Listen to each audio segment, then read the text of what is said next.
Welcome, everyone, to the Brain, Behavior, and Resilience, a trauma-responsive approach. Thank you to those of you that submitted questions during your registration. We've structured today's discussion to address many of the themes and the topics that you've shared. If you have additional questions during the presentation, please feel free to submit them in the chat. We'll cover as many of those as we can during the live Q&A. If we don't get to your specific question, our team's available to support you directly, and we'll give you contact information at the end of today's discussion so that you can reach out. We'll appreciate your understanding that we cannot respond to questions about individual cases or provide specific treatment recommendations to you. So, when we see a challenging behavior, our instinct is often to correct it, to try to set boundaries, use rewards, apply consequences. But what if this approach misses the most important part? What if behavior isn't just about choices or motivation, but about the regulation of the brain and our nervous systems? Today's discussion, The Brain, Behavior, and Resilience, a trauma-responsive approach, takes us beyond traditional behavior plans and into the science of why people, especially our children, act the way they do when they're stressed, overwhelmed, or when they get triggered. We'll explore how trauma and chronic stress impact brain development, emotional regulation, and learning, and what we can do about it. My guests, Rick and Doris Bowman, will share practical trauma-responsive strategies that help individuals from living in survival mode to grow to connection and growth. We'll also touch on how tools like the listening program can reduce stress, support the nervous systems, and help build resilience over time. This session is for our practitioners, educators, and parents, and caregivers, and those ready to move past surface-level strategies and create lasting change with empathy, connection, and through neuroscience. So let me introduce today's guest experts, Rick and Doris Bowman. They bring a powerful combination of clinical insight, educational leadership, and deep compassion to their work in trauma-informed and resilience-based care. Rick and Doris are nationally recognized speakers, trainers, and consultants who specialize in evidence-based trauma and resilience practices. Their focus is helping youth and adults with chronic behavioral challenges to help them receive developmentally appropriate education, treatment, and support, regardless of their trauma history, neurodivergence, or mental health diagnoses, by providing cutting-edge neuroscience-aligned and professional development to those who serve, teach, or parent them. Rick holds a master's degree in clinical psychology and has worked as a clinician, educator, and consultant before moving into public school administration as a principal and student services director. Doris holds a master's in education, special education, with leadership in district-wide emotional and behavioral programs. She is also a certified parent coach and behavior specialist. Together, they hold advanced certifications in trauma and resilience, including HeartMath, collaborative problem solving with Mass Gen Hospital, and trauma-informed coaching models. They're compassionate and passionate, not only about supporting students, but also about equipping professionals with the tools to foster their own well-being and resilience. Rick and Doris, we're so glad to have you here. Thanks, Thank you for having Alex. us. Thanks for having us. Well, let's jump in. And Doris, I'd like to begin with you, just to level set for those who might be new to this conversation. Can you share, what trauma is and what a trauma responsive approach is and why that approach is important? Yes, absolutely. I think the thing to recognize most about, how do we identify trauma or a trauma responsive approach is that we're going to take into account the impact that an individual's life experiences may have had on their nervous system, as well as the brain and truly all aspects of the body functioning.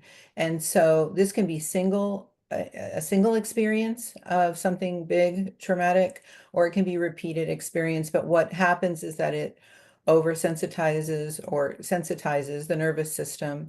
And why it's important to use an approach that then focuses us on that rather than the external evidence of that, which usually looks like behavior or often looks like behavior, is that our conventional approaches tend to trigger or activate kids that have had trauma impacts and experiences and become the cause of behavior and escalations.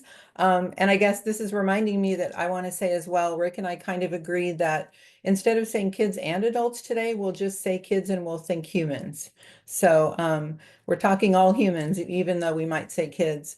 But a trauma responsive approach really has to provide, there are core principles that we are established for trauma-informed care, like safety, predictability, control, collaboration, and it really focusing on strengths, focusing on competence. And so the thing that is really vital, I think, about making the shift is that continuing to use conventional approaches with a child or individual that has trauma impacts can be re-traumatizing. We're imposing a dose of stress that is more than the nervous system can handle with a lot of our traditional systems. Yeah, just a following question to that, Doris. If we look, let's just, use kids for example. We've got a classroom of 30 children. How many of those children would we expect to have a trauma history? That is an interesting question right now. Based on studies in years past pre-COVID, we would have said about 40%. But we know it's higher now. So I don't think that, there have been some studies that are starting to be done, but if I were to guess, I would say it's over 50% just based on our experience. Yeah, one of the things too that we're seeing, and most people probably are aware of this, is that suicide rates are going up. Reports of loneliness, addiction is going up, and we know addiction is tied to trauma. And so, and then we have all of the physical health problems that are going up in our country right now, like cancer, heart attack, stroke, those things as well, which indicate that trauma, even for these younger kids, a lot of times we know that even though they look like they're okay and they're doing okay, their heart rate might be at 100. Their blood pressure is up, their immune system is compromised, but yet we're not really looking at them and saying, well, they're getting the work done, so they're probably okay. And many of them probably aren't.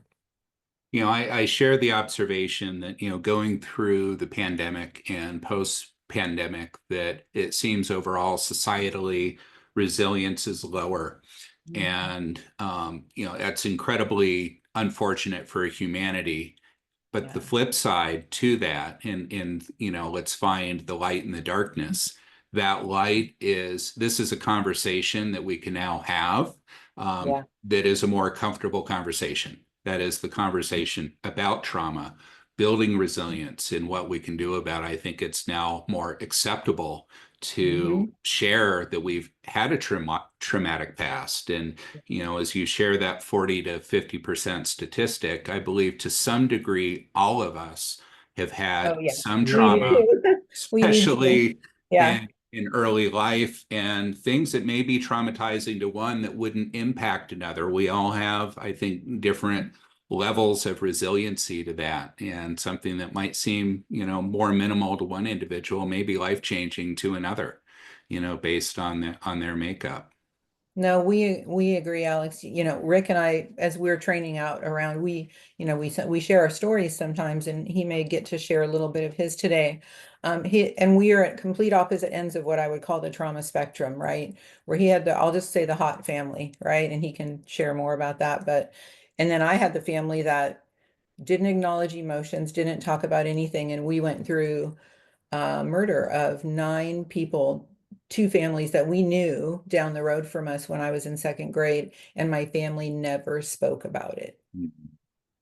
And so I lived with complete terror as a little girl and yet you would look at my family and think that we were just like, your ideal ordinary family, mom, dad doing their thing, So anyway, we kind of got the spectrum covered, but we do recognize that a lot is that sometimes it's the things that didn't happen for you, not the things that did happen to you that constitute trauma. Yeah, certainly. Rick, when someone's acting out or we're seeing them shut down, what are we actually seeing from a brain and nervous systems perspective? What's going on there?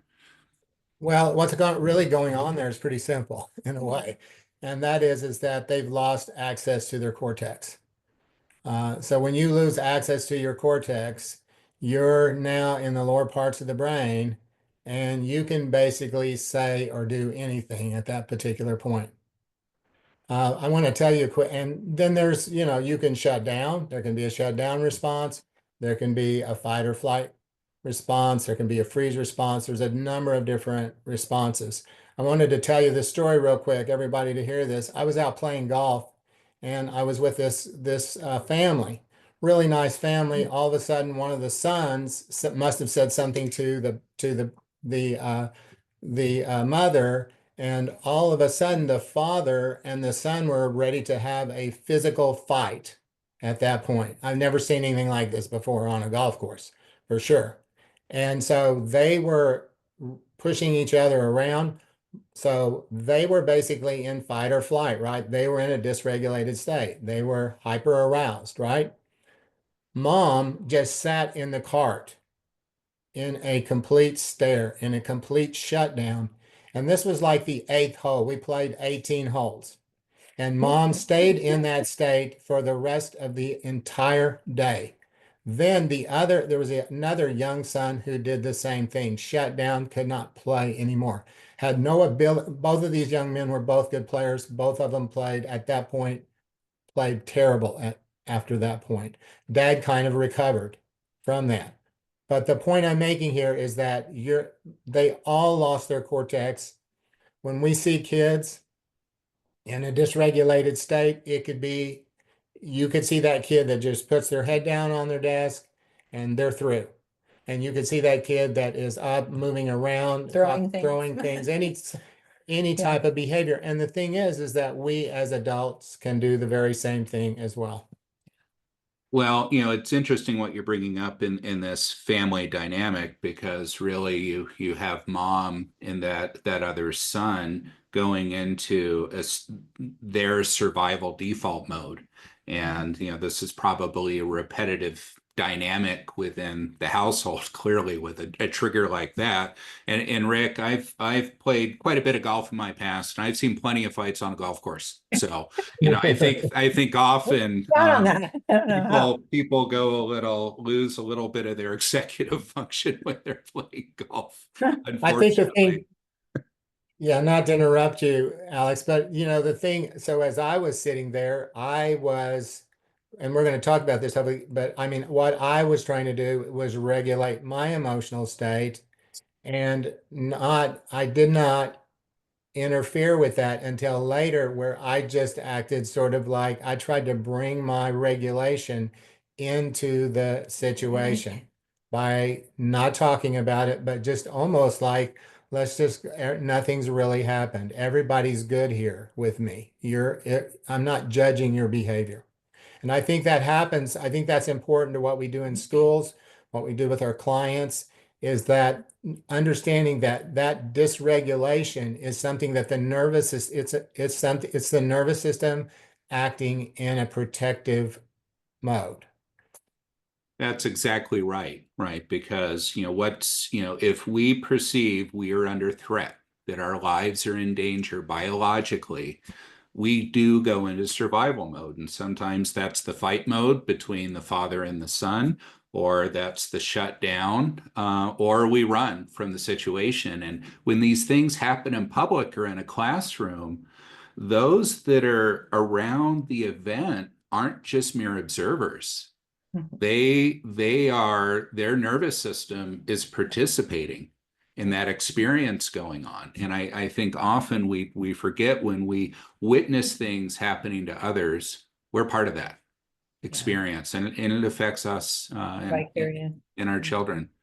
Doris, for many of our attendees, just kind of switching gears, those that are familiar with, behavior plans, rewards, consequences, sticker charts, why do those fall short for people with trauma? Well, You're going to get me started here, Alex. That's good. This is our you're not supposed to have a favorite child, but I have a favorite training of all the trainings that we've developed, and it is our trauma-informed behavior plan training, FBA behavior plan. And the reason for that, and the reason I'm so passionate about it, is that 90% of our plus of our kids that struggle in school are going to end up with something in the way of a behavior plan. And the huge majority of those are going to be plans that are using techniques and approaches and things that ultimately are likely to trigger them again, are likely to re-traumatize them. And so when you think about contingency plans, is how I refer to them because it's a more neutral word, right?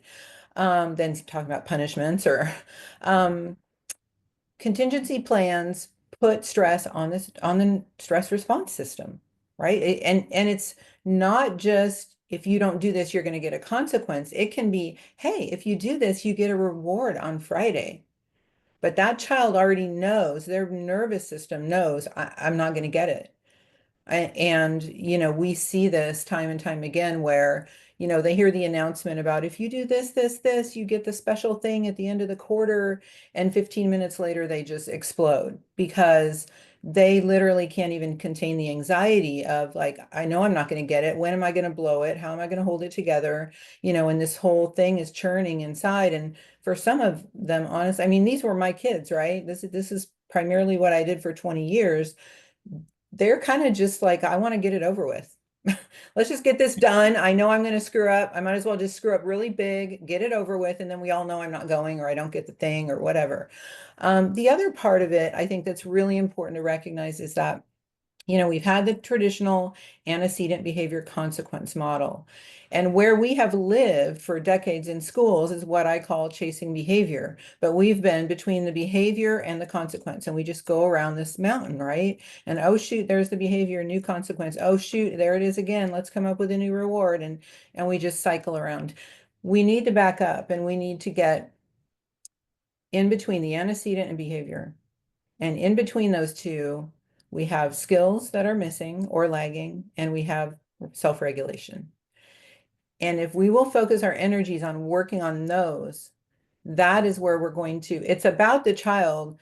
The antecedent happens, the expectation, the demand, something, he looked at me, something happens in the environment and a social trigger, and they don't have the skill to handle it.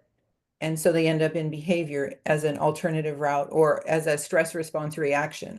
And so I think that, you know, there's many aspects I could talk about to a trauma-informed behavior plan, but one, I'll just focus in on one is we incorporate what we call a proactive regulation plan. So schools have been really good at setting up plans for what I like to call reactive regulation. If the kid starts struggling, then they can do this. We have a 3-layered plan as part of our template that we are going to talk about how do we help this child get regulated. We're going to assume if they have had trauma, they're not coming to school in a regulated state. How are we going to help them get regulated? How are we going to help them stay regulated throughout the day? Meaning proactive opportunities to engage in regulating the things that are regulating for them. And then ultimately, yes, we'll still have the re-regulate component, but we want to put the emphasis on the stay regulated. And the reason why, I mean, I'd love to ask your audience to reflect on how many of you have a skill that you do, it's knitting or it's a sport or it's playing the piano or whatever. How many of you only practiced doing that when you were super upset and you got really good at it? Right? Like none of us does. So why would we only give kids practice of self-regulatory practices when they're upset? Like, oh, hey, you're upset. Let's try some breathing. No, that's not the time we're going to get really good at breathing, right? So we've got to do it proactively. So that's one of the really core pieces, I think. And then we've got other pieces too that, you want to even have a proactive plan for discharge, trauma discharge. There's times when a child is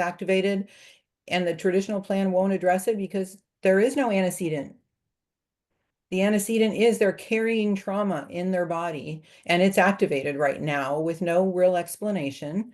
And what have we done? We've tried to squash it. You need to stop that, right? The natural instinct has been, like you talked about at the very opening, right? To make them stop. And that's the exact opposite. What we need is we need to provide them with healthy, safe ways to discharge that so that they aren't just trying to suppress it, but they're able to, and not discharge with a punching bag or, like we know really healthy ways of discharging that. But we need to be prepared for this because otherwise what's going to happen is a consequence or some sort of other aversive type of thing that's going to, it's just not the healthy thing for them. So I don't know, you got me rolling. I could talk about this for, days. Well, it's and I could listen for days because I'm learning a lot in this moment. Having raised three boys and having been in this field for over 30 years, you have your own experience of how behavior was managed for you as a child with Yep. parents, a different behavior management experience with your father as opposed to your mother, and each individual teacher. So as I think about that one individual, how how do we bring together the individuals in one's life that has influence and is going to try to manage behavior to get them on the same page? How do we approach that? Approach getting like the Well, whole team you've together. got mom and dad. Yeah, yeah, Let's say that we have a child on the autism spectrum and yeah, yeah, they've got behaviors that, when they're triggered, may be very extreme at times and may cause danger to themselves, in those moments. yeah. Um, and maybe, dad tries to get them just to stop, right? And Mm-hmm. manhandle the situation. Mom Hmm. may have more compassion in her approach, but then when Hmm. we go into a classroom, Hmm. the individual, teacher, in that Yeah, classroom may have a different style. So how do we get everyone centered around that individual in alignment on yeah, how we work with them? yeah. It depends on your role, obviously, but I mean, even I would see as an outside practitioner, we do some kind of that role. Like sometimes we do some advocacy and some things where we're not the school, we're not the parents, we're the third party role, but I can just speaking for us, I think one of the major things we would be doing is we would be utilizing something we train, which is the collaborative problem solving approach, Okay. where we bring folks together and we first of all really dig down and drill down to find out what are the true core concerns, right? Because the core concern probably isn't just that we stop this behavior right now at this moment, but the concern is deeper than that, right? Of somebody's going to get hurt or this is going to happen or they're going to get kicked out of school or whatever it is. Um, and then the other piece is, really bringing folks together around an understanding of another piece of the CPS picture puzzle is the skills. And what are the skills that this child is lagging in that we need to work on building together and then taking this approach, and it'll be some of maybe what we'll end up talking about a little bit here as we go on, but this approach that involves using certain types of pattern language that everyone can use so that you've got the school team using. We've actually made lanyard cards and we can give them to an entire team and it has scripts and you need them when you're dysregulated. Lots of adults think they don't need them. And then I visit them 2 weeks later and they're like, oh, I'm so glad I had that card, right?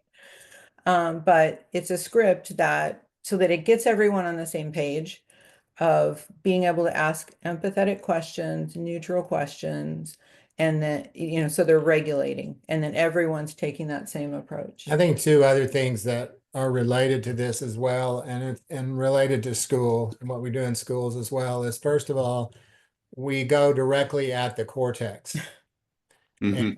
what we've got to do is we've got to regulate the lower parts of the brain, the brain stem and the midbrain limbic system to get to the cortex. Mhm. And if I go directly at the cortex as a teacher or as a parent to my student or my child, I'm typically going to, if they're already tuned up just a little bit, physiologically, I'm going to make it worse.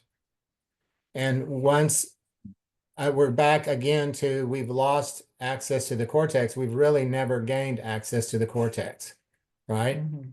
If I start talking about their behavior and how bad it is, Mm-hmm. that I'm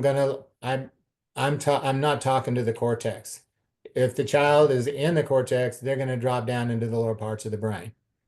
And then the other thing that is so vitally important too is that the parent or the teacher is in a regulated state, because we know from all the neuroscience is that it takes a regulated adult to regulate a child.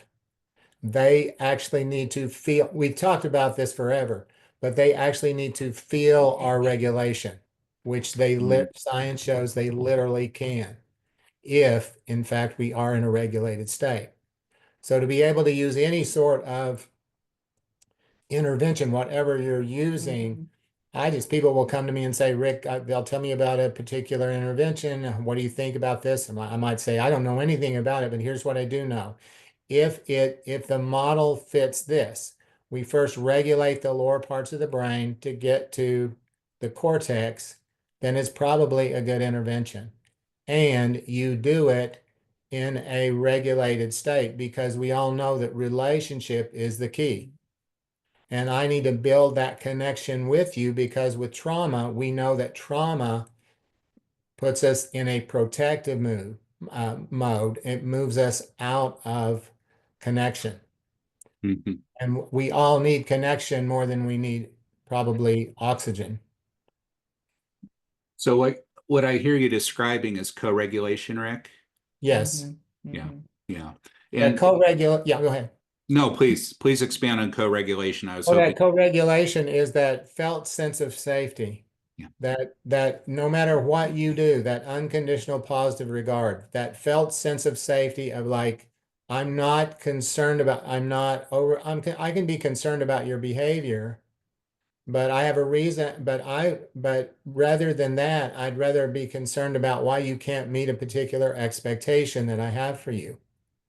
Okay. But what I really want over all of this is I want to build a relationship where you can trust me, where you feel like you can be authentic with me, because we know that most people that have gone through trauma or going through trauma are not authentic. Why? Because they're fearful that they'll lose their attachment to you. And so this co-regulation then is critical in everything that we do, no matter what you're doing with a child or adult. And let me add something about co-regulation too. I think that's really important to recognize is that I think a lot of times adults in, let's say, a school setting, um, we've seen we've seen ourselves being calm or not calm as a factor of whatever situation is going on, instead of viewing it as my emotional state is something I can generate. I can make an intent to stay in a state of calm. I can work at staying. Doesn't mean I won't get a little upset or, that other emotions aren't going to happen. But we've just moved from this place of feeling like it's a factor of the environment and what's going on to knowing, no, I can be intentional about this. I can generate this, and then I can be a source of this for my client, my student, my child. And we know that whatever emotion we are generating, it is actually transmitted by our heart as an electrical signal outside of our body. And this is not some weird thing. This is science of more than 30 years. People just don't hear about it a whole lot. But the emotional signals are so distinct that they can tell you with 70% accuracy what emotion you are generating with particular measures. And so if you think about that, I just share that because it's so important to recognize that you can deliberately, like I would sit with students who were really struggling and I would just deliberately generate compassion. Mm. And I knew that they could feel it. And I'll tell you my best story. We have a granddaughter that's a year and a half old who would not fall asleep from like the time she was like a week old. She wouldn't fall asleep on anyone, but I didn't know that. And so we came out to visit her and picked her up from daycare, took her home. She was a little over a year old. And I took her coat off and everything. And I was just sitting with her and showing her because she was in a new place, and sitting, holding her and showing her toys. And she just curled her little head up in under my neck and laid on my chest and fell asleep. And I sent a picture to her parents. I was like, look, isn't she cute? And they're like, what the heck? She's never fallen asleep on anyone. But I was so determined. I wanted her to feel just like, you're safe. This is a safe place for you. Like, I wanted her to feel comforted and safe because she was in a new situation and we hadn't seen her in a long time. So, It sounds, from my limited knowledge of heart math, that we're really talking about heart coherence yeah, here. yeah, absolutely. Could maybe you could maybe define that a little bit and help us better understand for those that aren't familiar with the beautiful work that the team at Heart Math has been doing for decades now. Yeah, absolutely. Let That's Rick's me try wheelhouse. to do that real quick. Yeah. So we know that every emotion that we experience affects our our heart rate, our heartbeat, right? And some of you may be familiar with the term heart rate variability. So heart rate variability is a very important term, and you're going to be hearing more and more about it. But what we want is basically, to simplify, is when we have renewing emotions such as appreciation, gratitude, care, those type of emotions, when we experience them, we get this great heart rate variability, which you can actually measure very easily. And we see these nice sine wave signals on a heart rate monitor. And what's happening at that time is that the brain and the heart are sending signals to each other, and they are all the time. And this heart rate variability with this state that I just described is now being able to send signals directly to the thalamus, which is a part of the brain that synchronizes the cortex and the entire brain. And when the cortex is synchronized, goes into synchronization, it goes into optimal functioning. And guess what? So does the rest of the body. So your your brain and your body are all and your autonomic nervous system are all functioning in an optimal way. And of course, that is, by the way, that's when you're in the flow. That's when you think clearly, all your systems your memory is working wonderfully, language and communication, emotional regulation, all these things we've been talking about, but also all of your bodily systems are working in an optimal way as well. And so this type of what we're talking about here is a way to heal trauma, and also a way to put yourself in a state of health so that you are protected now against all sorts of diseases. And It's correlated with 9 out of 10 of the leading causes of death in the United States is poor heart rate variability coherence. I love this conversation because it's the discussion of the relationship between the central and the autonomic nervous systems. And, what's interesting is, we've done a lot of research on this and this work through our work at Vital Neuro, as well as Advanced Brain Technologies over the years. And as you look at an increase in heart rate variability, we see an increased resilience and a yes, higher level of health and function and performance. And then that then goes to the cortex to our EEG activity. So when we see improved HRV, we see improved synchrony between the hemispheres across the brain waves, which allow that thinking part of the brain, right, to perform better and do what it needs to do in relationship with the information that it is getting from the heart. And I'm glad that, HRV, heart rate variability, is now in the common conversation of what I'll call popular neuroscience with Andrew Huberman and others, helping people understand this thing called HRV, because it's huge. And, it's a metric when the variability is higher, we're healthier and we're performing, better in life. And, obviously the inverse occurs. I want to go back to one thing that we were, touching on, where we're really talking a lot about preparation, the things that we do in between when the behaviors happen. And a very difficult thing for us to do, we discussed, for example, kids, if you read X many books over, over this course of time, we're going to have a pizza party. Yeah. Well, that reward is way far out. And the motivation for that reward is very low versus something that's going to happen immediately and that I'm going to have an experience of. And I think, the research that was done on the marshmallow experiment years ago, demonstrated that. Can we delay gratification longer to get more versus having what I want now? And we learned a lot from that particular study.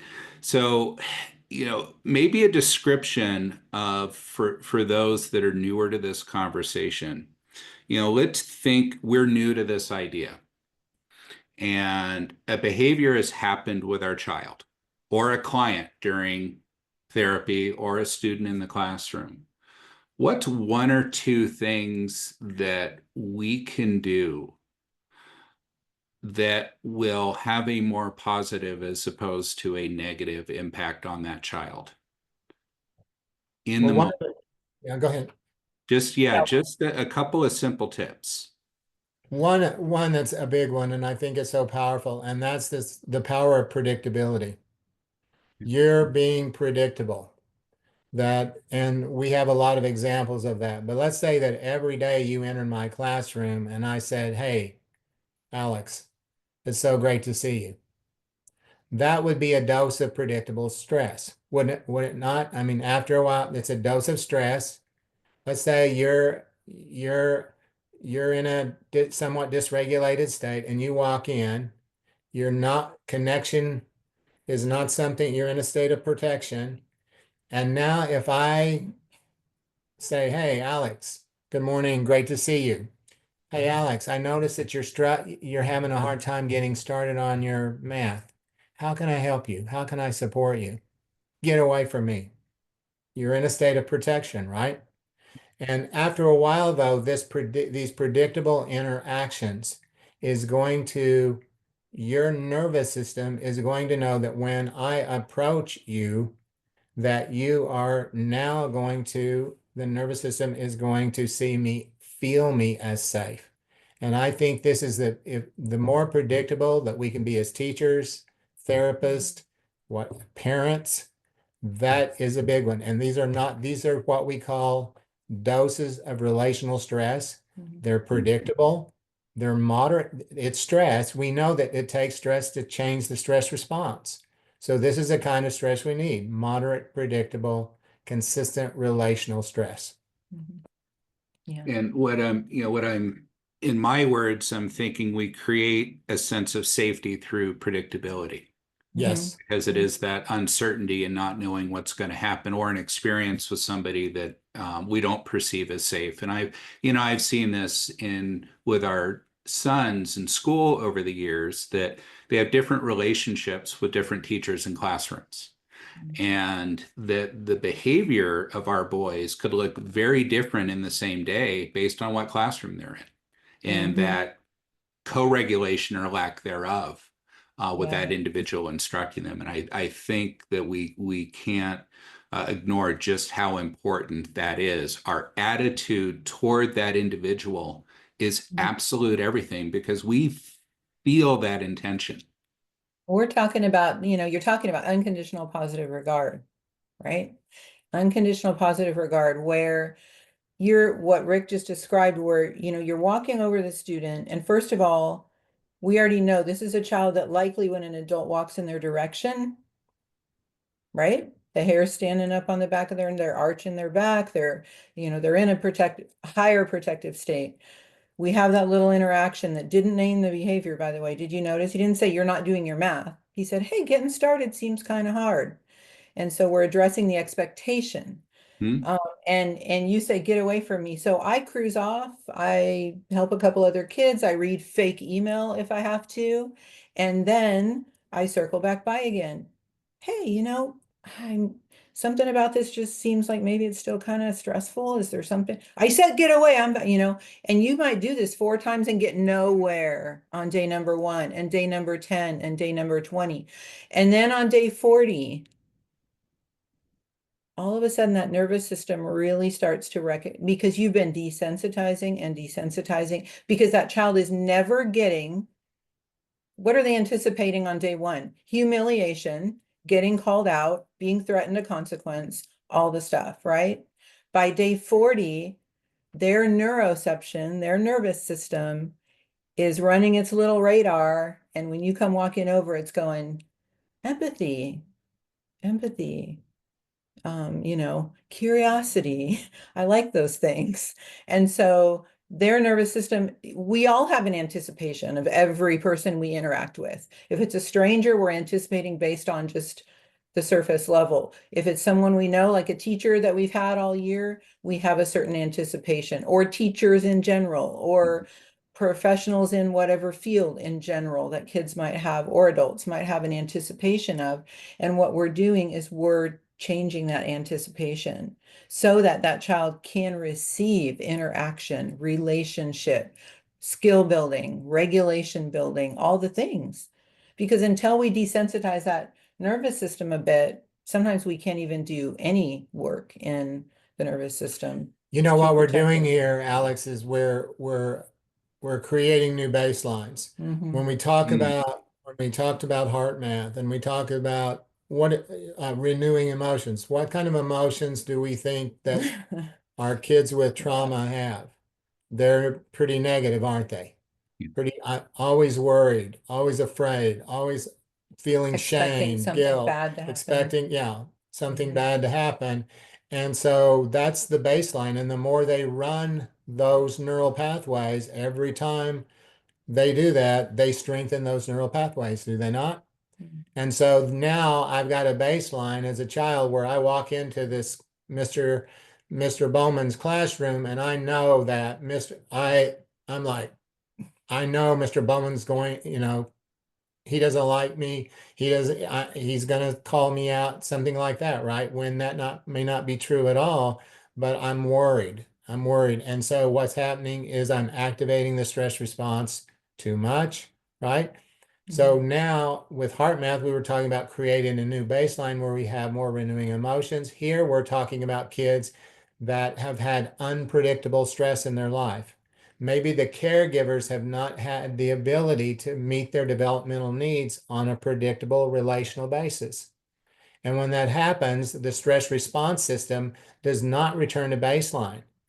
They become more sensitized to stress. This is Dr. Bruce Perry's work. Mhm. They become more sensitized to stress. And so now very small stressors like, hey, you need to get started on your assignment.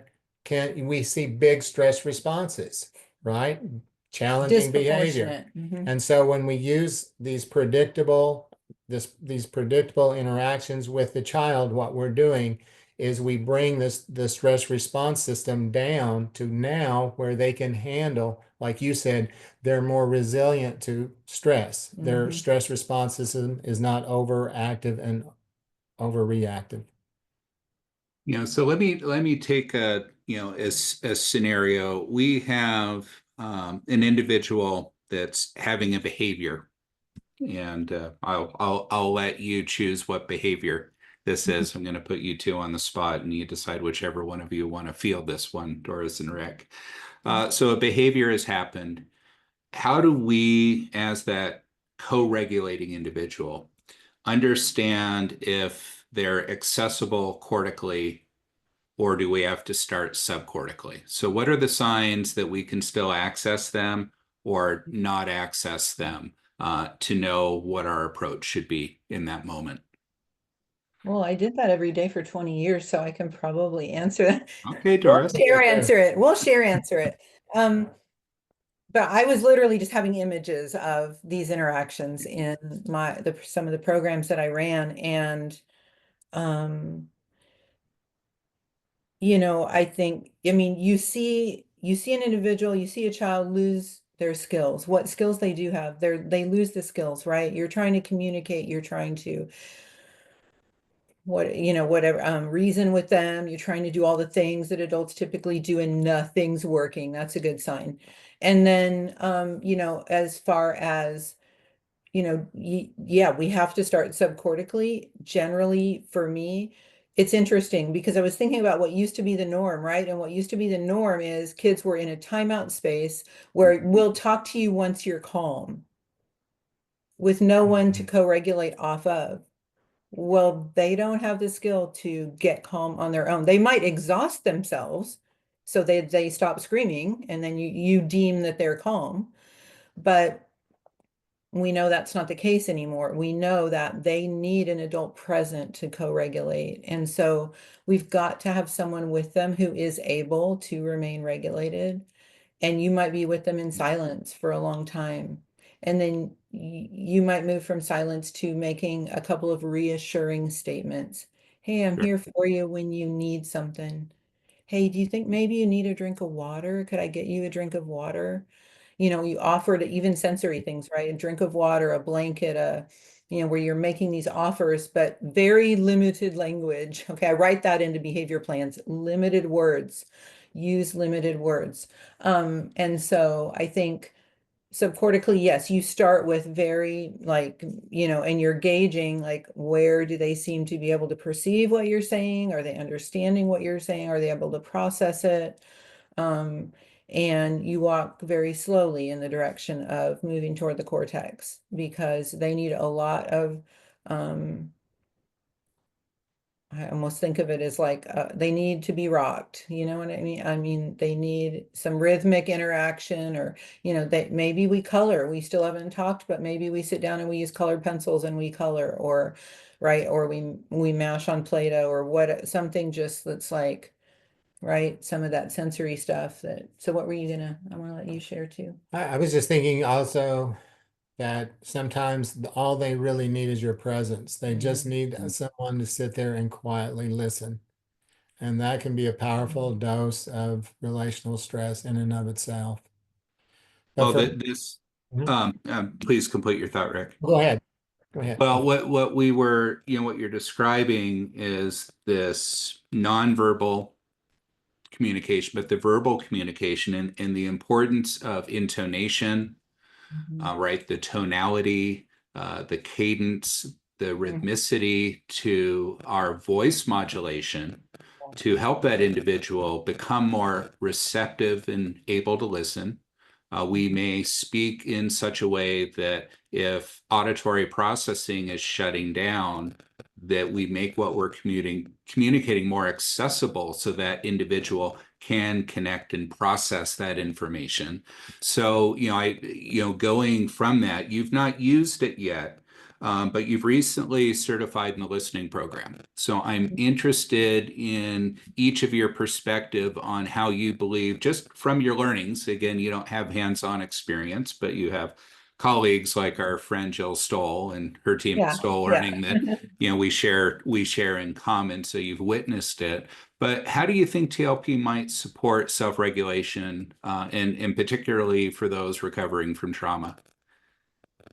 You Right. want to, yeah, Yeah, yeah, yeah. go ahead. I am so impressed, so Mm. impressed by your work and what you're doing. As I looked at it and listened to it, I mean, it fits everything that we're talking about. It Mhm. supports literally everything. Even one of the things that was it was so impressive to me was the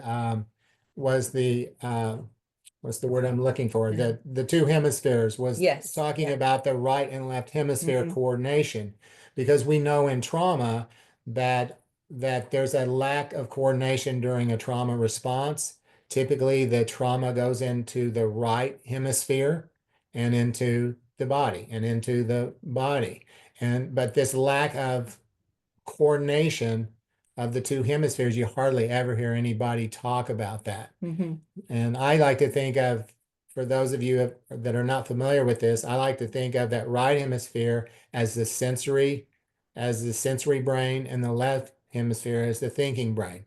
That's an that's simplification, but the fact that you really address that is, to me, is awesome.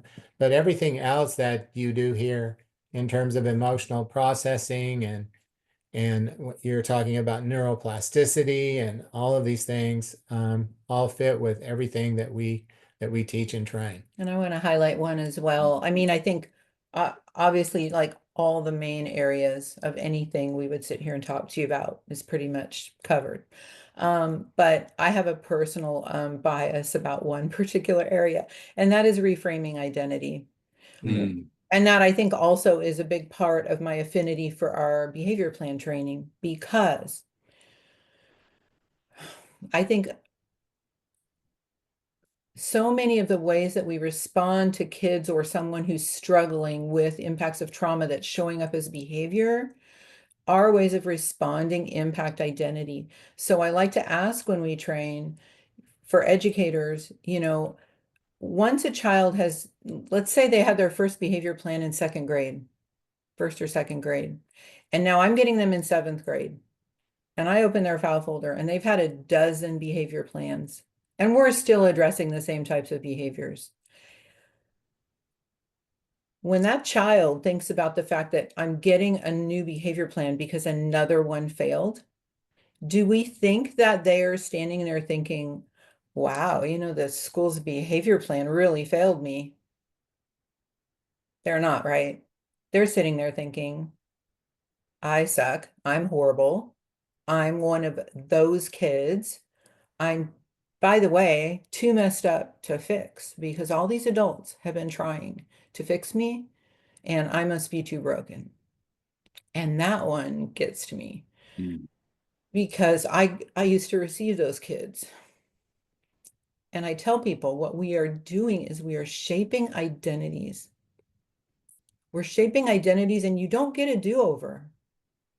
And so we have got to shift these practices, because the messages we're giving with behavior approaches that aren't working, and they aren't working because the nervous system is doing its job, right? And unfortunately, it overrides the cortex when it's doing its job.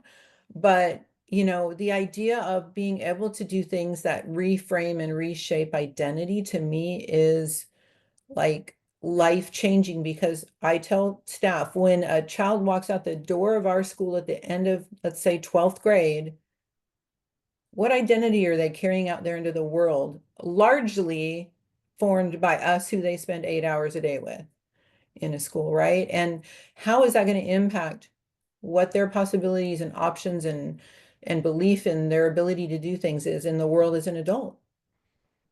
And so I love the fact when, it said, that, this whole thing about just kind of reshaping the idea that they can take back the reins of their neurophysiology, and then feel like, okay, I'm in control of myself again, and I understand why these responses were happening in me, and and I can, anyway, that part for me is, I think, one of the core things that gets overlooked a lot. We don't talk a lot about identity in this space. It's starting to bubble up a little bit more, but for me, I'm always like, I'm going right for it, because I think if we don't think about it in that way, we just don't realize the global impact that one little behavioral practice can have. And the global impact that single trauma can have, that becomes the thing the individual identifies self with, right? A single Yes, trauma can Absolutely. yeah, become life-defining yes, unless someone gets the help and support to reframe that, to understand that they are not their trauma. yeah, They may have behaviors that are in response to what has been a change in their nervous system in response to a trauma event. So, ultimately, and, I appreciated, both your comments about your hit on how the listening program helps. But what we're really working with is this whole conversation, is that discussion of the relationship between bottom up processing, right, from the brain stem pons to the midbrain, to the cortex and the top down processing, right? In this relationship happening between the two, which the listening program is designed to work both directions. And that's, why it can work so well in complementing the work that we're doing with behavioral plans. But, ultimately, we've got to meet the individual where they're at, and it doesn't mean where they're at behaviorally, but where they may need to be. Where are they accessible? How do we reach them in a place in which they're accessible and help to guide them? Yeah, Right. that's what I tell people these days that are doing this work is that you're literally saving lives, because what ends up happening, I'm somebody that had a lot of trauma, as Doris started to say Yeah. earlier, To share. and basically what I was doing, and everyone has gone through a lot of trauma or any trauma really, is living out of the familiar past, aren't they? I mean, it's really as if we don't create a new narrative, and we're not able to do that, and we need help in doing that. But if we don't do that, we continue to live out of that trauma on a day-to-day basis. And then we also believe that that's who we are, as you were saying. Our identity is, this is who I am. And it goes on and on. But anyway, this is such life-saving work, in my opinion. Yeah, I agree. And I was so grateful when we were introduced a couple summers ago, when we were together at Stoll Learning. It was such a delight, and so happy we could gather here. And, I know we've been able to cover so many of the questions that have come in during our discussion and before. And one kind of audit, given that, Advanced Brain Technologies creates the listening program, one question that came in specifically that I'll just touch on is, if we think misophonia is a trauma response, and misophonia being an emotional behavioral reaction to certain sounds, and asking if TLP has been shown to help this fight or flight response. And, Dr. Jay Lucker and I have a number of peer-reviewed papers that we've written on this topic. So for those that haven't read that research, if you go to the science section of advancedbrain.com, you'll find some articles on sound sensitivity and emotional response. So we go into the neuroscience of what we believe and what's called the non-traditional auditory pathway that creates an emotional response to sound in our environment. And the listening program has been incredibly effective at helping individuals to recover from that, including myself. Often we create programs because we need them, and the listening program was in large part not only for the need for others, but myself with my own hyperacusis sound sensitivity, and helping to recover from that. So, as we are concluding here, I'd like to finish with one question for you, Rick and Doris. What's one belief or a mindset shift that you'd like everyone with us today to walk away with? Can we each have one? Absolutely. Okay. Well, this is I'll lead into this with something. It was funny, I said this just off the cuff about, I don't know, 9 or 10 trainings ago, and about 5 people were like, whoa, wait, say that again. I want to write that down. So I figured it was worth saying and put it on a slide. But I think this helps folks sometimes get at the essence of this, and it's you can't reward or consequence a nervous system into changing. The nervous system does not respond to rewards and consequences. So and so a great deal of what is involved in trauma healing or recovery, as well as we think about that then too, is that a great deal of the healing that's needed can't happen. And we're not saying don't go to therapy, but talk therapy can address all of what trauma impacts. And so, schools, other organizations have, there's been a tendency to just go, well, we set that kid up with a therapist. They're good. They're taken care of. I'm glad you set them up with a therapist. And there's about 80% of this impact is in their body, and in a part of their body that doesn't talk. So let's address that. So I think that's the big shift that I think is really important to make in our thinking. How about There's you? about 5 things, I but I'll know. just say that I think this is what I'll say is that there was a lot of research a long time ago when I first started in clinical psychology, and it was all about genetics and how important genetics were, So if you got, you Yeah. look at a family and you go, well, sorry you got dealt that poor hand, you know. And now what we know is that environment is so much more powerful than genetics. I mean, exponentially powerful. And so my final statement on this would be create an environment that supports a focus on relationship, on safety, on connection and belonging. Because we now know that the relationship that you create, whether you're a therapist, whether you're a parent, whether you're a teacher, whatever you're doing, that environment can be, and that connection and safety and relationship within that environment can support the healing of trauma. And I think is one of them, I think personally is the most important thing that we can do. And Alex, I want to share one more thing because I feel like it's super important for your group of folks that are on, because most of them are serving others and trying to, see things happen for their clients or their students or whomever.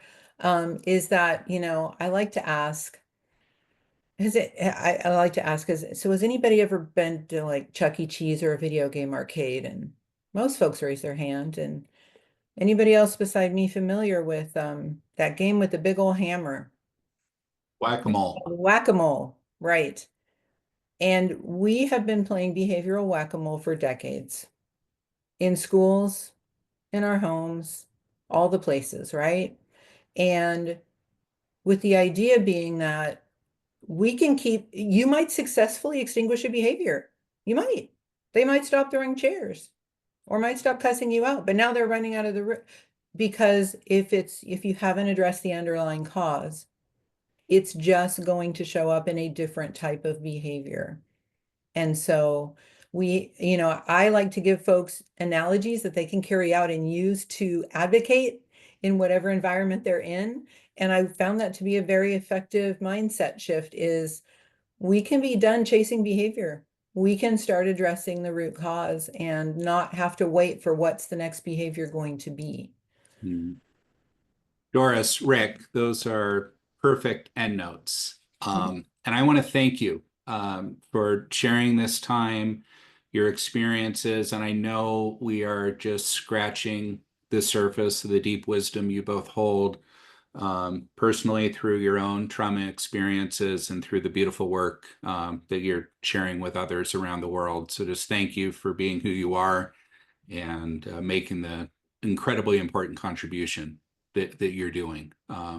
Your work's needed, and your message is going to touch many, many lives from this conversation today. And I want to thank our guests for taking your time to join us for the Brain, Behavior, and Resilience, a trauma responsive approach. If we didn't cover your question today, there were so many amazing questions. We could be here for days. I just want to thank you, and we'd like to support you. Our team's here to help, and I know Rick and Doris are here to help. You can reach the Advanced Brain Technologies team by email at info@advancedbrain.com. You can visit our website at advancedbrain.com or call the team at +1 for country code if you're outside of the US, but 801-622-5676. You can reach Rick and Doris by email at team@bowmanconsultgroup.com, not consulting, but team@bowmanconsultgroup.com. And that bowman@consultgroup.com is also their website. So for more information about their trainings and events, go to their website. They've got incredible information there. So thank you both for Thank your you, Alex, time. for having us. It was such an enjoyable conversation. Yes, thank you, Alex, for having us. So everyone, thank you very much for your time, and I wish you a great day. Take care. Thanks, Alex. Bye, everyone. Bye, everyone.